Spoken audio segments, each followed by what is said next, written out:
to the Wednesday, December 15, 2010 meeting of the Cape Cod Regional Government Assembly of Delegates. This is the last meeting of our 11th session, and we will begin the meeting by a moment of silence to honor our troops who have died in service to our country and all those serving our country in the armed forces.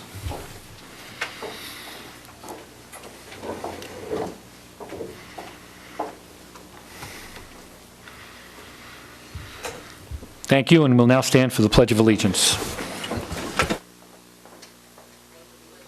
the flag of the United States of America and to the republic for which it stands, one nation, under God, indivisible, with liberty and justice for all.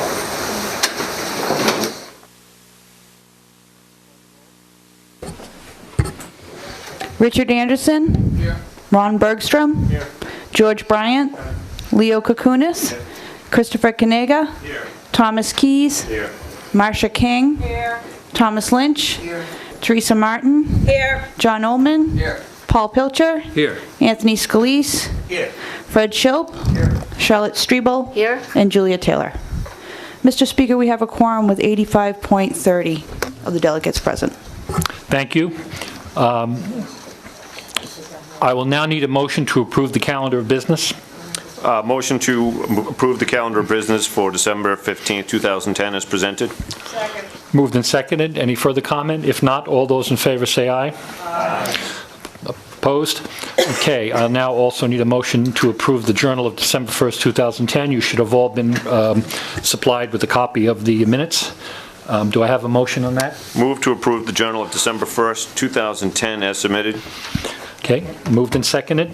Is there any further additions or corrections to the journal? Hearing none, all those in favor say aye. Aye. Opposed? Okay, and that brings us to communications from the Board of Regional Commissioners. I see two of the commissioners here. Welcome. And as usual, both a cheerful good afternoon and a Merry Christmas and a Happy New Year and all of the wonderful things that happened in the season. I have been put under pressure by Pat Flynn, who was up there, working on our behalf up in Boston to make sure that I keep this brief. I know it'll be tough, but today I have two ordinances. One is a technical correction that was asked for by the Assembly that's being submitted on behalf of the Cape Cod Commission, plus an amendment to Ordinance 809 to amend the Regional Land Use Vision Map, and those will be going forward. I've also asked, or I've been asked by our administrator for you to vote on a resolution to transfer a small amount of funds to cover costs with regard to the public health nurse who had the replacement of the public health nurse, the temporary replacement, and that is before you.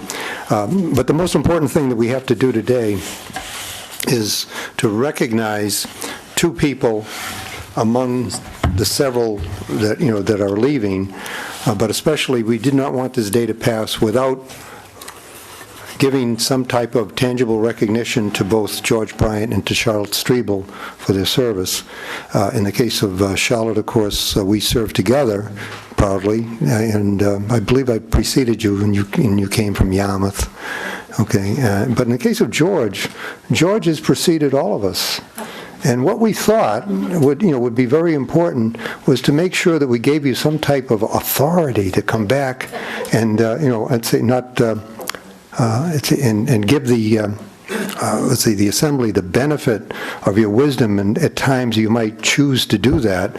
So, whereas George Bryant has served as the delegate from the town of Provincetown since the beginning, the formation of the Assembly of Delegates in 1989, and whereas he has worked in an exemplary manner to serve his community, now therefore we, Mary Pat Flynn, William Doherty, and Sheila Lyons, County Commissioners of Barnstable County, do hereby declare and proclaim George D. Bryant as Honorary Dean of the Assembly of Delegates. There you have and witness thereof I hereunto sent my hand across the seal of the County of Barnstable to be fixed this day, 15th of December, the year 2010.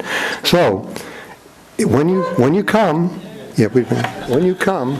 and I know you will, and you're asked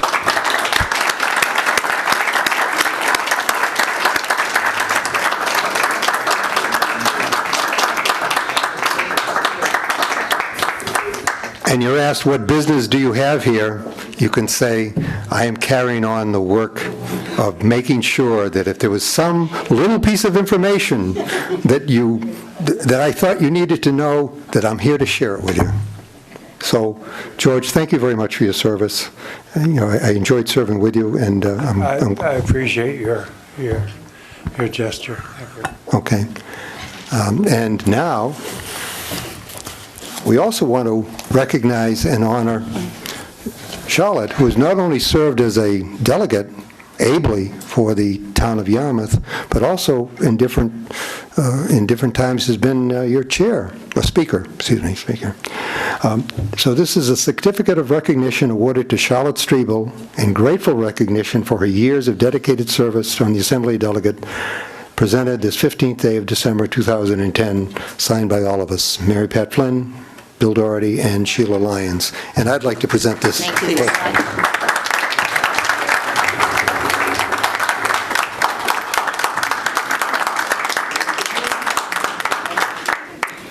If I may, Bill, I just want to add, when I was first here on the Assembly, all of you, Masha and Tony and Tom and Julie, everybody was very welcoming. But Charlotte was our speaker then, and she really was very, very helpful. She was always there if you had a question, and she was there to support and to help out. And there was never anything to cause some sort of ulterior motive or misdirection. So I've always appreciated that, Charlotte, and I thank you for that. And that goes doubly for you, George.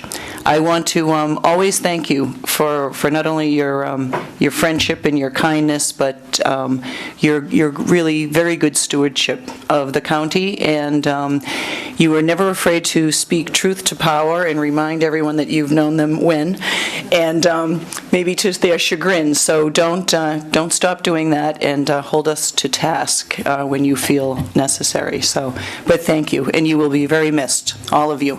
And that goes for Fred, who is leaving. I want to thank you as well, and it's been great being friends and serving together. And there is one other person. Tom Keys is moving Tom on. and I have not always seen eye to eye on things, but I think we've always had a good working relationship. So we've disagreed in a very good. No, we have. I think we've been able to have those differences. So We have so much to learn from our differences, don't we? we do indeed. Don't We we, might Sheila? find out we were wrong.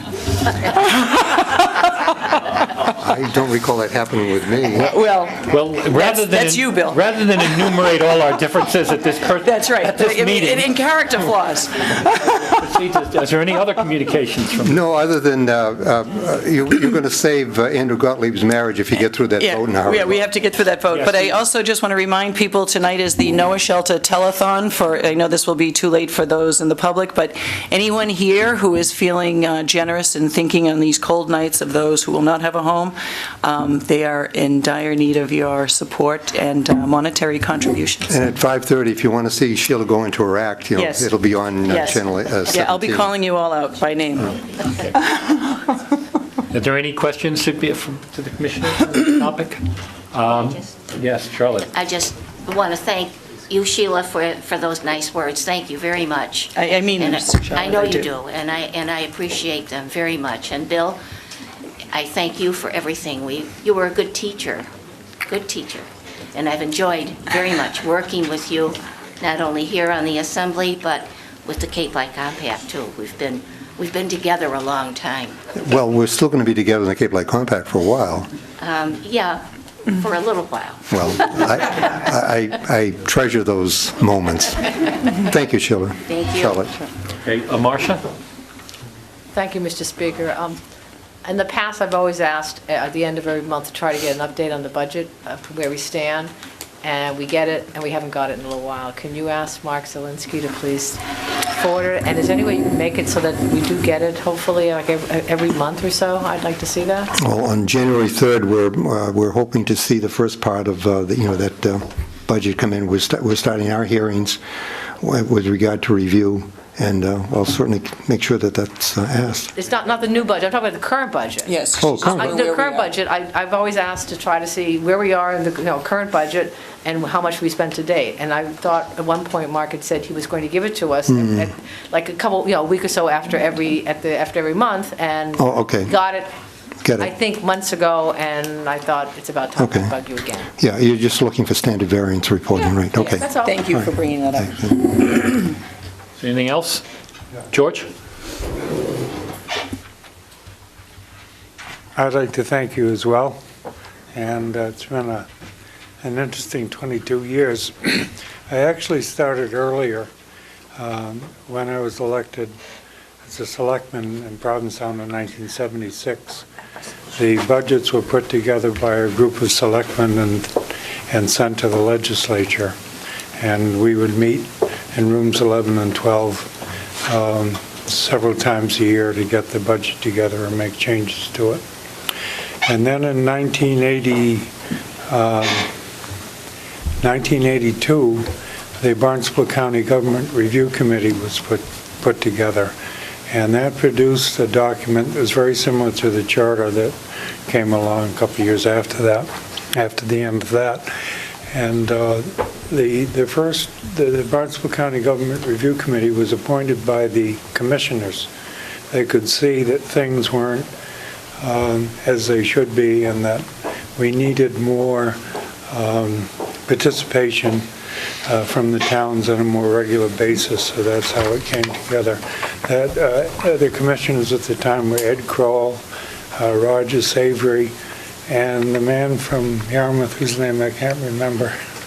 He was a state policeman and a commissioner, and later he was in charge of security at Raytheon. But the three of them realized that it wasn't going to go on like that, that changes had to be made. And my son, my youngest son, Eric, is now 28, and he was born the week that the charter, that the Barnstable County Government Review Committee was started. So that gives me a good reference always to how long ago it was. I'd just like to sketch out a few things. One of the problems the Cape has, of course, is the enormous budgets of the town. They're now approaching $1 billion a year, and that, including the fire districts and water districts up the Cape. And I urge you to start your regionalization effort that you did last year before the budgets, the budget caused it to founder, because the towns aren't going to do it themselves. You're going to have to establish some sort of a blueprint for them that they can join if they so care to. One of the big problems in the Cape is the fact that with professional managers, the towns are less likely to regionalize. If it had been what it was back in the 70s, the towns would be screwed. The selectmen who were running things would be very interested in regionalizing, because they'd realize they couldn't do. Provincetown region had its first manager in the early 50s for reasons that are different than the other towns, but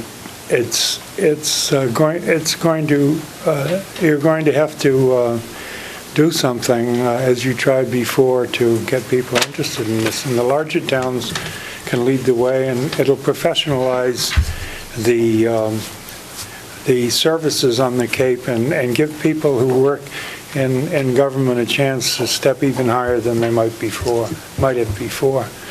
If you have a small town, they can only go so high. So it's really necessary.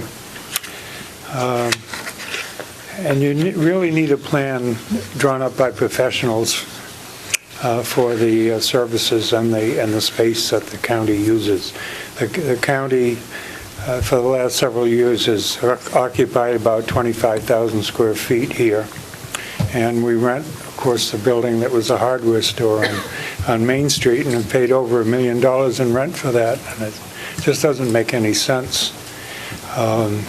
Adapting the the jail only goes so far. It's a building that should probably be loaded into trains and taken away. The building is not really desirable for offices. It may look nice inside in various rooms, but it's just a big, huge bunker that is never going to serve the needs of the county. We should start thinking of moving away from here, anywhere where the county, where the regional government can be seen as regional government. We don't even have a sign out on the road after 22 years.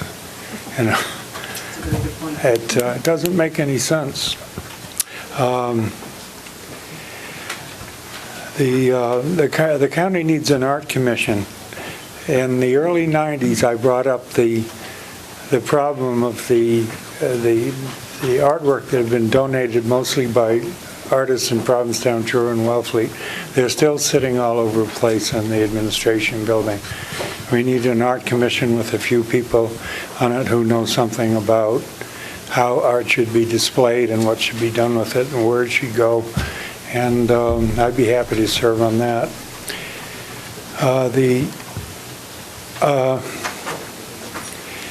The Pilgrim anniversary will be coming up in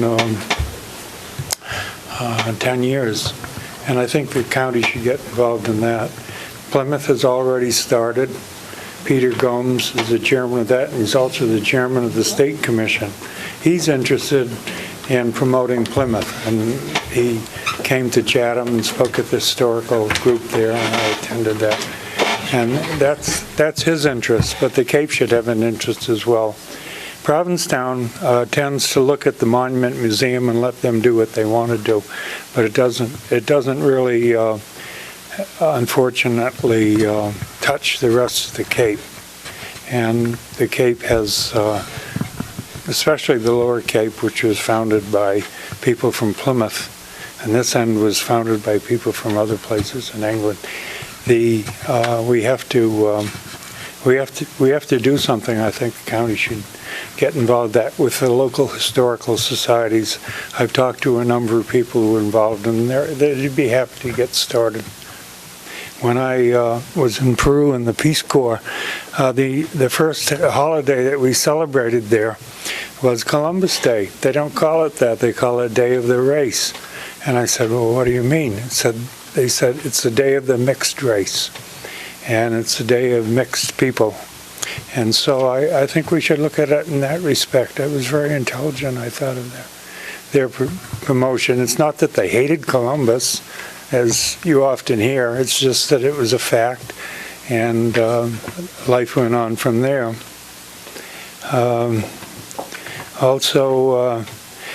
The Cape Cod Times has in their library a great file on the vessel that sailed in the 50s from Latvia. It was called the Second Mayflower, and I remember it only vaguely, but I was going through their library, through their clippings a few years ago, and saw that that should be incorporated into it. It would be interesting to find out what happened to those people who were escaping from the Soviets who came here. Of course, they didn't stay on the Cape. They went elsewhere in the United States.